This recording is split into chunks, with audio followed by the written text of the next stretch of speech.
You're watching Adam the Bull on the Bet Rivers Network. Welcome, everybody, to the latest edition of the Bullpen with Adam the Bull, brought to you by Bet Rivers. If you're not using the Bet Rivers app, you're missing out. Or BetRivers.com. By the way, if you go onto the Bet Rivers app or the Bet Rivers website right now, you'll see that the Cleveland Cavaliers, winners of 15 in a row and the best record in the NBA at 55-10, are plus 500 still to win the NBA title. I like that at plus 500. Little more on the Cavs at the end of the podcast. But today is the first day of official free agency. There's already been a lot going on in the last 45 and a half hours as of my recording time this Wednesday morning. And the Browns have been somewhat busy. I wouldn't say, they obviously haven't hit anything in free agency at the top of the market, but they've made a few moves here on the lower end of the free agent market, which is what I expected. I said coming into this free agency period that it didn't make sense for multiple reasons for the Browns to go wild in free agency. A, they're not very good right now. So building a team through free agency doesn't really work. Free agency should be used to tweak, to finalize, to finish, whatever, not to build essentially from scratch. Maybe not from scratch, but closer to scratch than good. And that's what smart teams like Philadelphia has done. I think that's what Washington's done this offseason. They put together a good team, led by their quarterback who they drafted and a lot of key players they drafted. They supplemented with some free agency last year. They've done it again this year.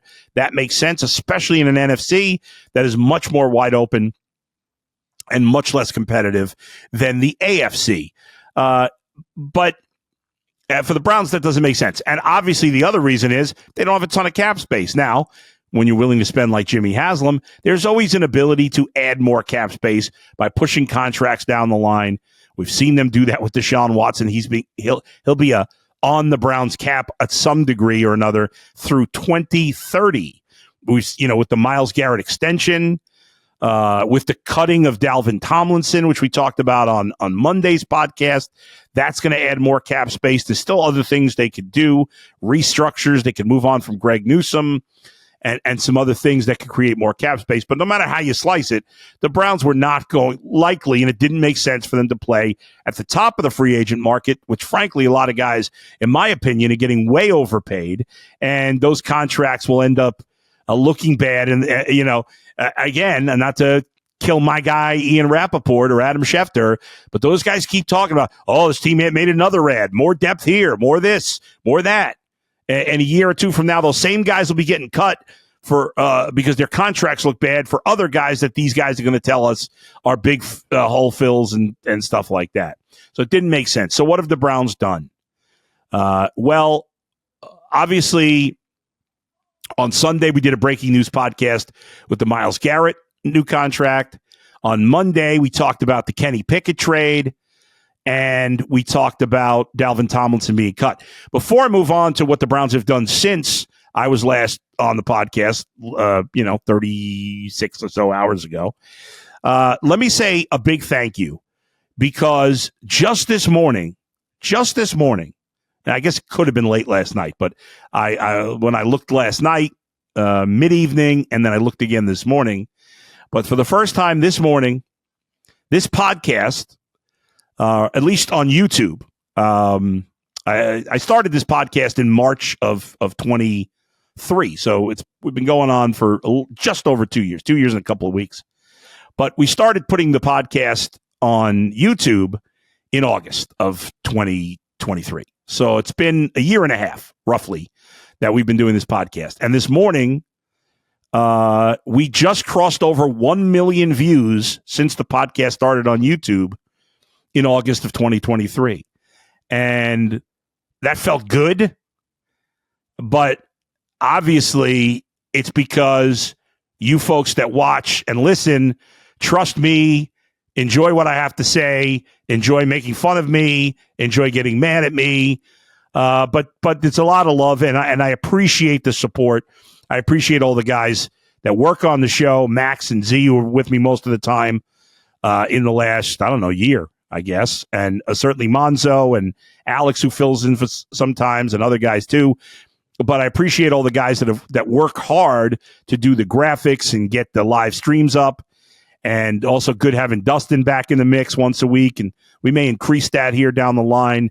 I'll probably have some more info for you coming of some other things I'll be doing with Bet Rivers over the next few weeks. But just wanted to thank everybody involved with the show and all of you, especially for watching and listening. And in this case, of course, I'm talking about 1 million views on YouTube.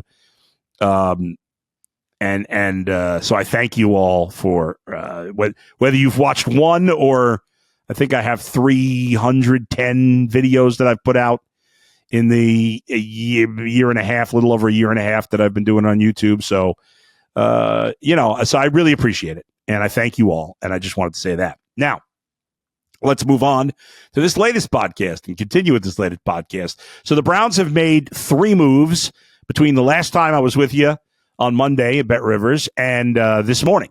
The 3 moves. We'll start with, we'll do them in order of when they happened. Number 1, the Browns signed veteran offensive tackle, swing tackle, Cornelius Lucas. Cornelius Lucas is going to turn 34 this summer. And on paper, you might say, well, Bull, you just said that the Browns are not a winning team.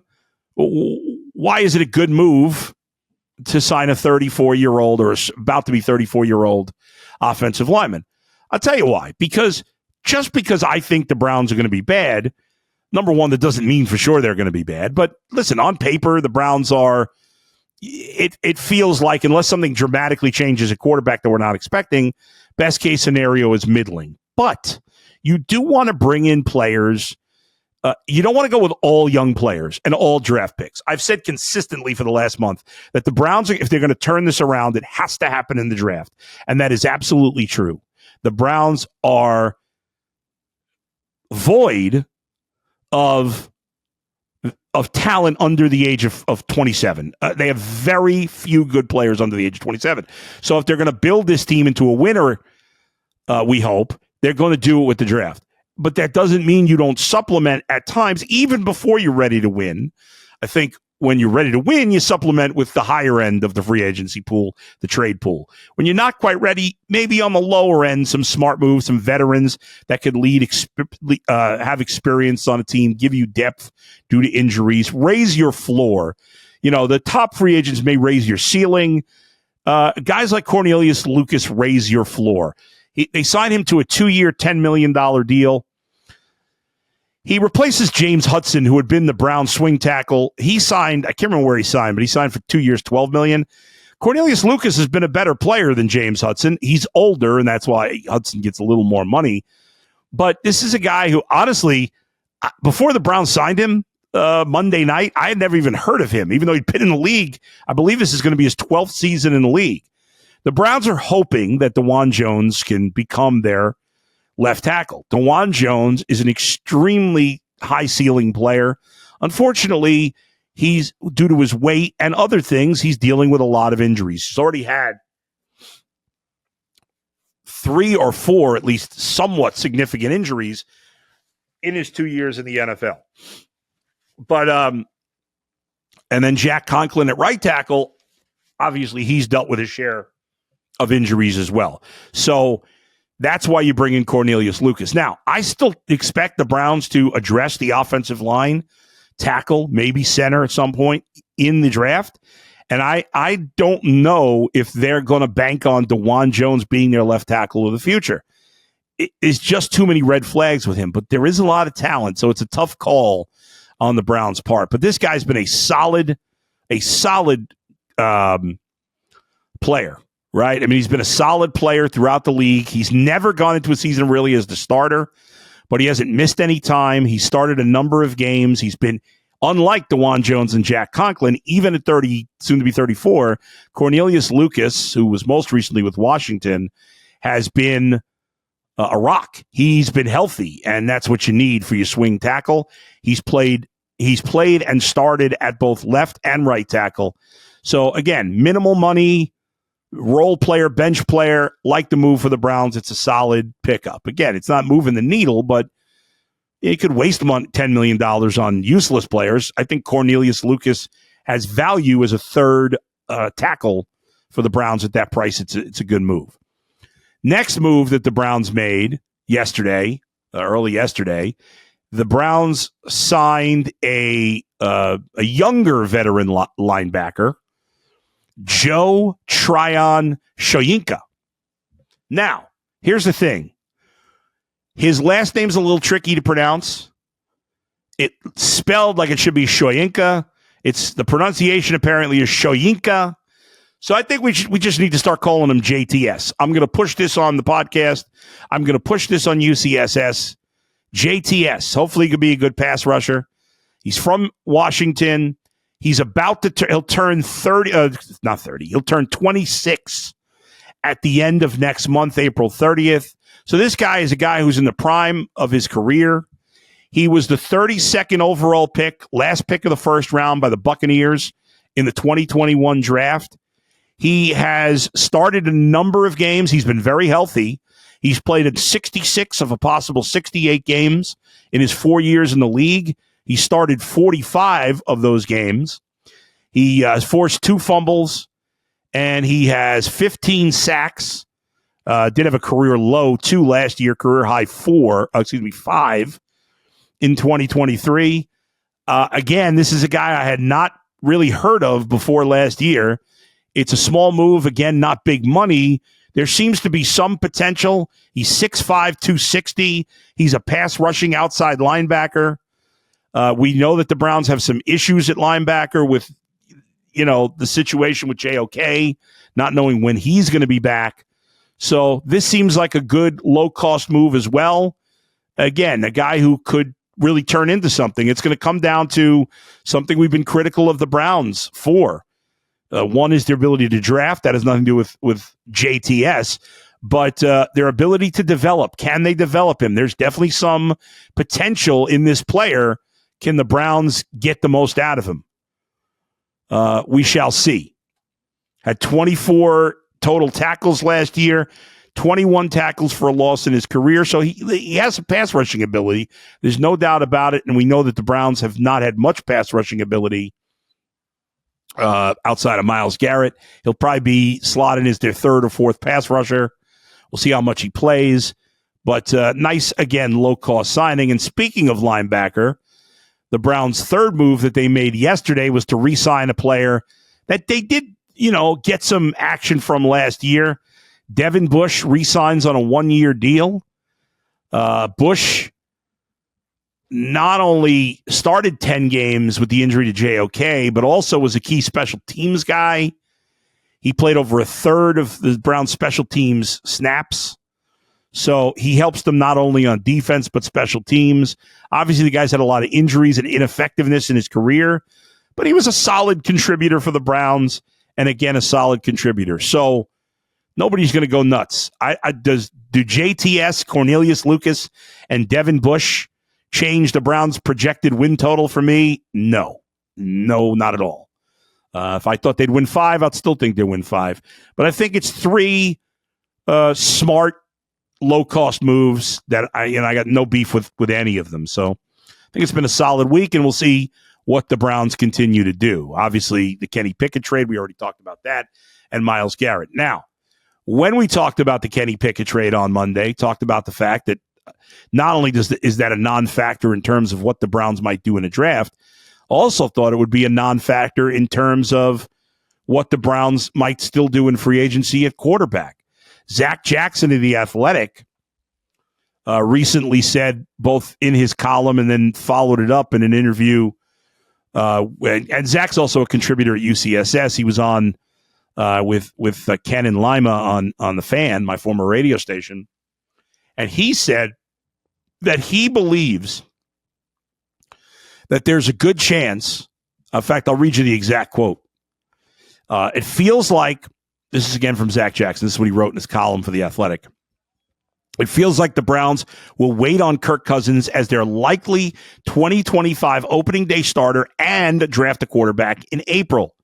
Then on The Fan, he said, Cousins will, quote, probably be a Brown, quote, this weekend. citing the fact that Kirk Cousins has a $10 million roster bonus that he will get on March 17th, 5 days from now, if he's still on the roster. So that's why Zach and many others feel like Kirk Cousins will get released this weekend. The Falcons have publicly said, hey, we're not cutting him. He's going to be on this team. Teams have said plenty before. We've talked about this time and time again. It's silly season. Don't listen to what teams say. Listen to what they do. And we'll see what happens here. Now, if Cousins is still on the Falcons roster on Monday, he's going to get his bonus. So then maybe things change. Maybe you have to trade. I don't know. But I doubt that. I think ultimately the Falcons will cut Kirk Cousins at some point between now and Sunday. And then Zach believes that the Browns will pounce. If that's the case, the Browns will have Kirk Cousins, Kenny Pickett, and then somebody in the draft. Does the signing of Kirk Cousins mean the Browns are less likely to draft a quarterback at 2? I hope not. That should be a non-factor. Kirk Cousins looked washed at the end of last year. He's old and he's slow, and he's even slower coming off an Achilles tear. Charles Davis, the great NFL analyst who's been on this podcast, was on UCSS yesterday, and he thought that if they signed Cousins, they would be less likely to draft a quarterback at 2. Now, does signing Kirk Cousins mean they're not thrilled with the options of quarterback at 2? They think Cam Ward's going 1. We'll never know the truth. But the Browns cannot let a player at the end of his rope like Kirk Cousins determine whether or not they're going to draft a quarterback at 2. That would be, in my opinion, flat out stupid. If Kirk Cousins is their starter in 2025 because, A, they don't believe in any of the quarterbacks in this draft being worthy of taking it 2, or they believe only in Cam Ward and they can't get him, or they end up drafting a quarterback later and Kirk Cousins is their starter at least the beginning of 2025, okay, that's fine. But Kirk Cousins being anything more than even a one, I don't even know that I want Kirk Cousins being a quarterback for a year. I don't know if he can make it a year. His last 3, 4, 5 starts, whatever it was last year, he got off to an okay start last season coming off the Achilles tear. Then he had a huge game against the Buccaneers. I think he threw for like 500 yards. And then pretty much after that, or it might have been one game later, he just completely fell off a cliff. All he did was throw picks. I mean, he couldn't have been worse. He's not young. He was never mobile. He's about as slow as a quarterback gets in an era where you want athletic quarterbacks. He'll turn 37 this summer. Again, at the end of last season, he threw 18 touchdowns and 16 picks. Let me go to his game log. So last year, this is how it ended. So yeah, he had a couple of really nice games. He had that 500-yard game he had 2 really massive games against the Buccaneers on October 3rd and then again on October 27th. In those 2 games, he threw for 800 yards, 8 touchdowns, and 1 pick. Outside, and then he did have a good game against the Dallas Cowboys right after that second Tampa game. He went 19-24, 222, 3 touchdowns, no picks. The rest of his season from the first Tampa Bay game on, he had not a good game against Carolina, a touchdown and 2 picks against Seattle. Then against New Orleans, no touchdown, 1 pick. Denver, no touchdowns, 1 pick. Chargers 0-4, Vikings 0-2, Raiders 1-1. He was not completing a high percentage. I mean, if you take out the 2 Buccaneers and the Cowboy game, those 3 games, he had 11 touchdowns, 1 pick. In the rest of the season, he had 7 touchdowns and 15 picks. So, yeah, there were a few moments there, and maybe he'll have a few moments next year. But like I said, at 37 years old, which is what he'll play at this year, and already limited physically, relying on him would be a huge mistake. That being said, again, if they don't like any of the quarterbacks or Cam Ward's the only one they can't get him, then okay, so be it. He's your best option if that's what they think. I guess he is. I know my man Tyvis thinks Gardner Minshew is better. Some people would certainly argue Aaron Rodgers. I don't think he'd come to the Browns. Who needs that drama with him? So anyway, all right, we'll leave that there. And obviously, if there's breaking news, we will be back with you on the podcast. Dustin and I will be live 9 a.m. on Thursday. So we'll do that as well. But I do want to hit on the Cavs for a minute before we wrap up. They won their 15th straight yesterday. Another game they were down big early. Not a good first half. Frankly, I mean, they didn't play great really till the fourth quarter, and they just buried the Nets 31-18 in the fourth quarter to win 109-104. Donovan Mitchell dealing with a minor groin strain, I think they called it. Kenny Atkinson said it's very minor, no concern. Until any injury, no matter how minor, to Donovan Mitchell does make me a little antsy. Hunter didn't play because he was sick, and they were giving who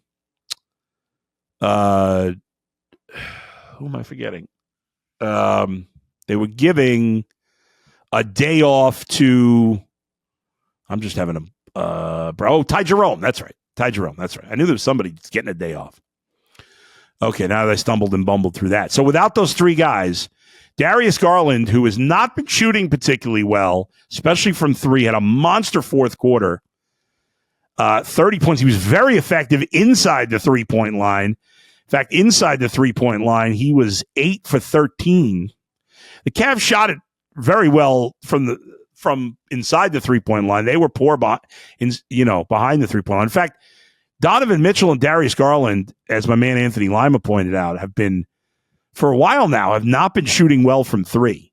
And yet the Cavs continue to win every game. Garland finishes with 30 points, 4 rebounds, 8 assists, and 4 steals. Evan Mobley, who kept the team afloat in the first half, and he was 8 of his first 9 from the field, finishes with 21 points, 9 boards, and 6 assists. And then Jared Allen, who had a nice second half, also goes 23 and 13 with 3 blocked shots. Max Strus, the only other one in double digits, he shot poorly also. Nobody shot well from three for the Cavs. It was just a rough night. They were 10 for 42. Evan Mobley was the best three-point shooter at 1 for. Oh, no. Javonte Green, 1 for 1. But you look at a night where you had those 3 good players out: Sam Merrill, Dean Wade, Max Strus, Darius Garland, and Isaac Okoro combined went 7 for 35 from 3. And the Cavs, against a very bad team, still found a way to pull it out. Leading scorer off the bench was Craig Porter Jr. with 7. Isaac Okoro did start, really struggled from the field. He was 3 of 10 from the field, 0 of 5 from 3, 0 for 2 from the line, 6 points, 5 boards. Strus had 10, as I mentioned, with 5 boards, 4 assists. So there you go. Cavs will try to continue their winning streak, looking for their 16th straight against the Memphis Grizzlies on Friday, that game on the road. Obviously, the Grizzlies, one of the few games the Cavs have left against good teams. Cavs have 17 games left, 5 against good teams. Memphis, 2 with the Knicks, 2 with the Pacers. The Clippers are all right. I think they got 1 or 2 left with the Clippers, and the rest of the teams they're playing are pretty bad the rest of the way. That's going to do it for me for now. Thanks, everybody, for joining me. Thanks to Max and Z for producing, as always. Thanks to all of you that helped me reach the goal, the first goal of 1 million views of this podcast on YouTube. And now we start building towards 2 million and beyond. Thanks again, everybody. We'll talk to you next time. Where else but right here in the Bullpen with Adam the Bull, brought to you by Bet Rivers. See you, everybody.